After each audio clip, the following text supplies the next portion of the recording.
berbeda. Nah, kekerasan seksual itu biasanya penyerangan pada sistem reproduksi ini.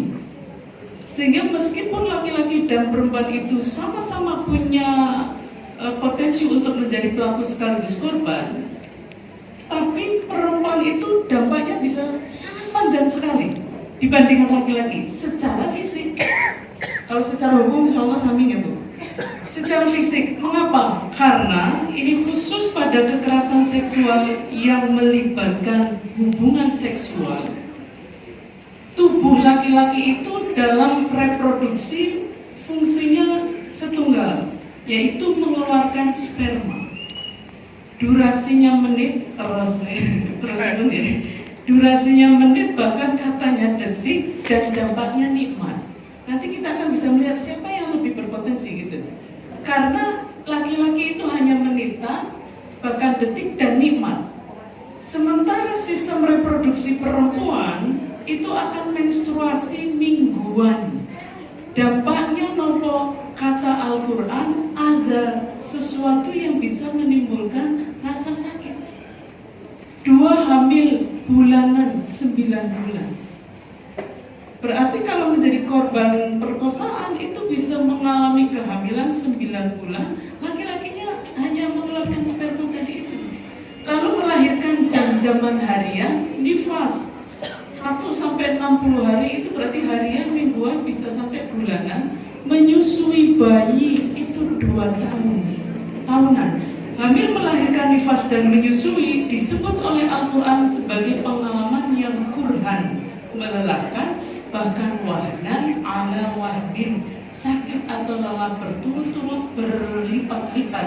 Habis hamil langsung melahirkan, baru saja melahirkan langsung nifas, sambil nifas menyusui bayi gitu.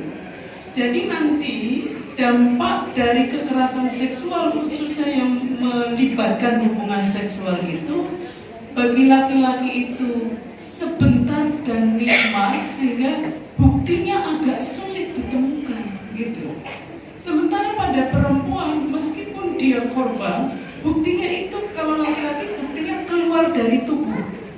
Kalau perempuan masuk ke dalam tubuh, hamil di dalam tubuh, dan itu berlangsung lama gitu. Sehingga betapa pentingnya kita semua untuk membangun kesadaran ini agar laki-laki dan perempuan itu bekerja sama. Selain Satri, juga Kementerian melihat dan mengetahui bagaimana sekarang perkembangan dunia pendidikan khususnya di pesantren terjadi banyak kasus-kasus kekerasan seksual maupun perundungan terhadap anak.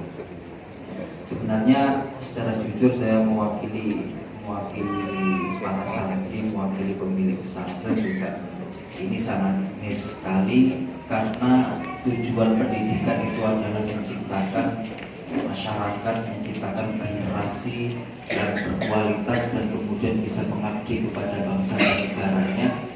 Akan tetapi kemudian hal ini bertolak belakang. Lantas kemudian tujuan pesantren yang mulia, yang pada masa itu kalau kita mau flashback ke belakang, kalau kita mau melihat sejarah ke belakang, bagaimana pesantren itu memiliki peran penting dan aktif di dalam memerdekakan perjuangan negara kesatuan Republik Indonesia ini, bahkan menjadi pusat pendidikan. Pada waktu itu pendidikan memang dibatasi oleh Belanda, sehingga kemudian salah satu pendidikan yang bisa dinikmati, bahkan bisa dinikmati dan kemudian diikuti oleh masyarakat Indonesia pada waktu itu, satu-satunya adalah pesantren.